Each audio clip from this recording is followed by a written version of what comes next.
اس نے جلد ہی اپنی حالت پر قابو پا لیا اور اپنی آستین سے آنسو پوچھتے ہوئے دوبارہ کمپیوٹر کی طرف متوجہ ہو گئی۔ اس نے چند بٹنوں کو دبایا اور اس کے ساتھ ہی کمپیوٹر کے اوپر بنی ایک چھوٹی سی اسکرین روشن ہو گئی۔ اسکرین پر ایک کار کے اندرونی حصے کا منظر دکھائی دینے لگا۔ روبی نے ایک بٹن کو آہستہ آہستہ گھمانا شروع کیا۔ منظر کچھ واضح اور بدلنے لگا اور اس کے ساتھ ساتھ بہت سے لوگوں کی آوازیں سنائی دینے لگی۔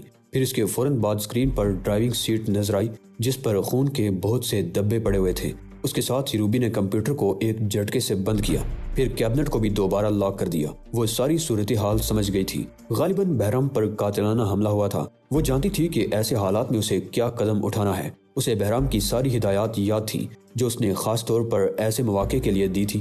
وہ تیزی سے بہرام کی میز پر رکھے ٹیلی فون سیٹ کی طرف بڑھی اور ایک نمبر ڈائل کر کے بڑے نپے تلے انداز میں ساری صورتحال بتانے لگی۔ اس وقت اس کے لہجے میں ٹھہراؤ تھا۔ اس کے لہجے کو دیکھ کر کوئی نہیں کہہ سکتا تھا کہ چند لمحے قبل اس کی آنکھوں سے آنسو بہہ رہے تھے۔ اسے اس بات کا علم نہیں تھا کہ وہ کسے فون کر رہی ہے، بس اس نے بہرام کی ہدایات کے بموجب ہی کام کیا تھا۔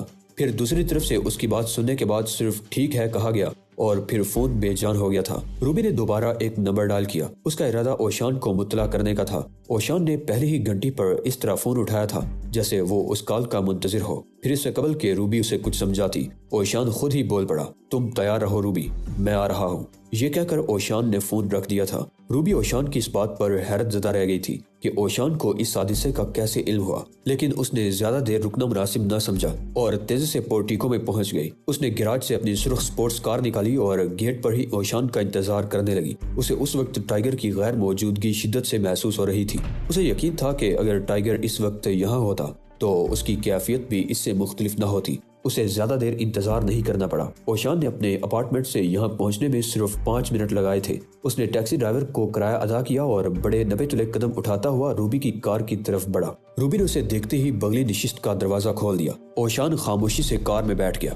اس وقت اس کے چہرے پر بلا کا سکون تھا۔ اوشان کے بیٹھتے ہی روبی نے کار کو آگے بڑھا دیا اور اپنے پیر کا سارا بوجھ ایکسیلیٹر پر ڈال دیا اور کار کسی گولی کی طرح گیٹ سے نکل کر نیو یارک کی کشادہ سڑک پر دوڑنے لگی تھی۔ فادر، روبی ونڈ سکرین پر نظریں جماتے ہوئے بولی۔ حوصلہ رکھو روبی، اوشان نے اس کا کندھا تھپکتے ہوئے کہا۔ بس یہ بتاؤ ہمیں کہاں جانا ہے؟ واشنگٹن۔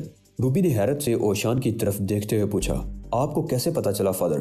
وجدان بیٹے، صرف وجدان، جسے تم نوجوان وہم کہتے ہو۔ اوشان مسکراتے ہوئے بولا، مجھے ایسا محسوس ہوا تھا جیسے بہرام نے مجھے پکارا ہو۔ بس اس پکار کے ساتھ ہی میں تیار ہو گیا تھا کہ تمہارا فون آ گیا۔ بہرام پر نیم بے ہوشی طاری تھی اور چہرے سے نکاہت عیاں تھی۔ وہ اس وقت واشنگٹن کے ایک اعلیٰ اسپتال کے اسپیشل وارڈ میں تھا اور اسے مسلسل خون دیا جا رہا تھا۔ روبی اور اوشان کے اسپتال پہنچنے کے فوراً بعد اسے ہوش آ گیا تھا اور انہیں دیکھ کر اس نے سر ہلا کر تسلی دینے کی کوشش کی تھی، کیونکہ وہ روبی کی آنکھوں میں تیرتا پانی دیکھ چکا تھا جو کسی وقت بھی چھلک سکتا تھا۔ روبی نے اسپتال پہنچتے اسے چارہ گر سینیٹوریم منتقل کرنے کی کوشش شروع کر دی تھی، لیکن انتظامیہ نے فوراً ہی ایسا کرنے سے انکار کر دیا۔ چنانچہ دونوں نے بھی اسپتال ہی میں رکنے کا فیصلہ کیا۔ انہیں یقین تھا کہ وہ لوگ اسپتال میں بھی بہرام کو نشانہ بنانے کی کوشش کریں گے۔ اس بات کا اظہار انہوں نے صدر مملکت کے اس نمائندے سے بھی کیا جو نامعلوم کس کی اطلاع پر اسپتال پہنچا تھا۔ جی ہاں، آپ کا خیال درست ہے خاتون، اس نے اوشان کے حلیے کو دلچسپ نگاہوں سے دیکھتے ہوئے کہا، جو اس وقت اپنے عہد قدیم کے لبادے کے باعث پورے اسپتال کی توجہ کا مرکز بنا ہوا تھا۔ مجھے جناب پریزیڈنٹ کی طرف سے ہدایت ملی ہے کہ ان کے ذاتی دوست ڈاکٹر بہرام کو اسپتال میں کسی قسم کی غزن نہ پہنچنے پائے۔ میں آپ کی آمد سے قبل اس موضوع پر ڈاکٹر سے گفتگو کر چکا ہوں اور وہ کل تک انہیں یہاں سے لے جانے کی اجازت دے دیں گے۔ کسے پتا کل طلوع بھی ہوگی یا نہیں، اوشان بڑبڑایا۔ اس کے انداز میں بے نیازی تھی، جیسے اس کی نظر میں صدر امریکہ کے نمائندے کی کوئی وقت نہ ہو۔ جی؟ نمائندہ چونکتے ہوئے بولا، میں سمجھا نہیں۔ پھر اس سے قبل کہ اوشان کچھ بولتا، روبی نے فوراً اس کا ہاتھ دبا کر خاموش رہنے کا اشارہ کیا اور اوشان برا سا منہ بنا کر اس دروازے کو گھورنے لگا جس کے عقب میں ایک بیڈ پر بہرام زندگی و موت کی کشمکش میں مبتلا تھا۔ ان کا مطلب ہے یہاں وہ غیر محفوظ رہیں گے۔ روبی بات بناتے ہوئے بولی، ہاں، ہم نے اس سلسلے میں FBI کو چوکنا رہنے کا حکم دے دیا ہے، آپ بے فکر ہیں۔ وہ اوشان کو تسلی دینے والے انداز میں بولا، اس FBI کو جو اپنے صدروں کی حفاظت نہیں کر سکتی۔ اوشان تلخی سے بڑبڑایا اور بہرام کے کمرے کی طرف بڑھ گیا۔ جواباً نمائندہ صرف اسے گور کر رہ گیا۔ اسے اس بوڑھے پر سخت طیش آ رہا تھا، لیکن صدر نے اسے خاص ہدایت کی تھی کہ وہ اس کے دوست کے لواحقین کی ہر ممکن دلجوئی کرے، اسی لیے وہ مسلسل اس بوڑھے کی تیز اور برمے کی طرح چھیدنے والی نظروں کو برداشت کر رہا تھا۔ ڈاکٹر بہرام نے اکڑا کر آنکھیں کھولی تو اس کی نگاہ پہلے اوشان پر پڑی جو اس پر جھکا ہوا تھا۔ اوشان کو دیکھ کر اس کے ہونٹوں پر طمانیت بھری مسکراہٹ دوڑ گئی۔ وہ کون تھے شہنشاہ؟ اوشان نے نرمی سے پوچھا، لیکن بہرام اس کی آنکھوں میں غصے کی جھلک دیکھ چکا تھا، چنانچہ وہ صرف مسکرا کر رہ گیا۔ صبر اوشان، صبر، اتنی جلدی جذبات میں آنے کی ضرورت نہیں، بہرام نحیف آواز میں بولا اور ہانپنے لگا۔ یہ دیکھ کر اوشان نے اپنا دایاں ہاتھ ڈاکٹر بہرام کے سینے پر رکھ دیا اور ہلکے ہلکے مساج کسی انداز میں پھیرنے لگا۔ جلدی بہرام کی حالت اعتدال پر آ گئی۔ اس نے متشکرانہ نگاہوں سے اوشان کی طرف دیکھا۔ ہماری زندگیاں انسانیت کی فلاح کے لیے وقف ہیں اوشان، اس لیے ہماری زندگیوں میں ایسے موڑ آتے ہی رہیں گے، لہٰذا اپنے ذہن سے انتقامی خیالات نکال دو، صرف اور صرف اپنے مقصد پر نگاہ رکھو۔ یہ لوگ جنہوں نے مجھ پر فائرنگ کی ہے، لومڑی کی طرح عیار، بھیڑیے کی طرح سنگ دل اور گیدڑ کی طرح بزدل ہیں۔ یہ لوگ انسانیت اور امن عالم کے دشمن ہیں اوشان، لیکن ہمیں ان کی بیخ کنی میں حکومت کی حمایت حاصل نہیں ہوگی، کیونکہ امریکی حکومت خود ان کے آگے بے بس ہے۔ ہاں شہنشاہ، ناخلف اولاد سے کبھی اچھی امید نہیں رکھنی چاہیے، تم بے فکر رہو، ان کے منصوبے کبھی کامیاب نہیں ہوں گے۔ اور ہاں، ٹائیگر کی کوئی خبر آئی؟ نہیں، لیکن آپ بے فکر ہیں شہنشاہ، وہ میرا بیٹا ہے اور مجھے کبھی آپ کے سامنے شرمندہ نہیں کرے گا۔ اوشان مسکراتے ہوئے بولا تو بہرام کے ہونٹوں پر بھی ایک خفیف سی مسکراہٹ مچل گئی، لیکن اس کی مسکراہٹ میں تفکر کا احساس غالب تھا۔ وہ میرا بھی بیٹا ہے اوشان، بہرام نے آنکھیں موندتے ہوئے کہا، اور اوشان اس کا کندھا تھپک کر باہر نکل گیا۔ اس کی ہتھیلیاں پسینے سے بھیگنے لگی تھی۔ دراصل اچانک اور مسلسل بجنے والے ہارن نے ٹائیگر کے ذہن کا رابطہ اس کے ہاتھوں اور پیروں سے ایک لمحے کے لیے منقطع کر دیا تھا۔ یہی وجہ تھی کہ وہ اپنی جگہ ٹھٹک کر رہ گیا تھا۔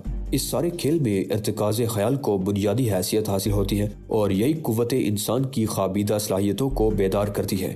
پھر اوشان کی تربیت نے ٹائیگر کی ان قوتوں کو دو آتشہ بلکہ سہ آتشہ کر کے اسے ایک ناقابل تسخیر انسان کے روپ میں دنیا کے سامنے پیش کیا تھا، لیکن اس وقت انتشار خیال نے ٹائیگر سے یہ صلاحیت چھین لی تھی۔ وہ ہارن کی آواز سن کر اوشان کی اس ہدایت کو بھول بیٹھا تھا کہ کسی بھی ٹارگٹ کو سر کرنے سے قبل اپنی قوتوں کو ایک جگہ مجتمع کرو، اپنی سوچوں کو ذہن کے تابع اور ذہن کو ٹارگٹ کی طرف مبذول کر لو، تم دیکھو گے کہ وہ خود بخود تسخیر ہوتا چلا جائے گا۔ لیکن گاڑی کی ہارن نے ٹائیگر کے خیالات کو منتشر کر دیا۔ وہ دھیرے دھیرے نیچے آنے لگا، قریب تھا کہ زمین کی کشش تیزی سے اپنی جانب کھینچ دی۔ ٹائیگر نے فوراً ہی دیوار سے نکلے ہوئے ایک پتھر کو پکڑ لیا اور آنکھیں بند کر کے سانس کی مشق کرنے لگا۔ اگلے ہی لمحے حیرت انگیز طور پر اسے اپنا ذہن بالکل ہلکا پھلکا محسوس ہونے لگا۔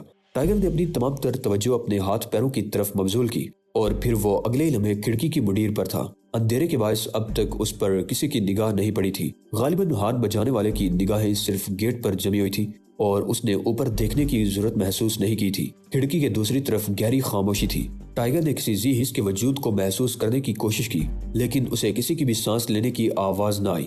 چنانچہ ٹائیگر نے دیوار میں گڑی سلاخوں کو پکڑ کر مخالف سمت میں کھینچنا شروع کیا۔ اس کے ساتھ ساتھ وہ نیچے بھی دیکھتا جا رہا تھا، جہاں دو افراد ٹرک سے اتر کر گیٹ کی طرف بڑھ رہے تھے۔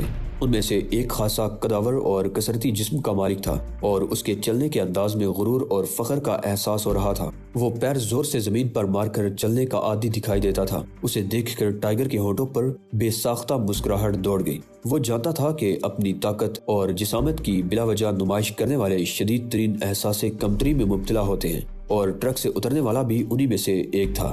گو کہ اس کے جسم پر جنرل کی وردی تھی جو ٹرک کی ہیڈ لائٹس کے باعث نمایاں طور پر نظر آ رہی تھی، جبکہ اس کے ساتھ آنے والا اس سے کم رینک کا تھا۔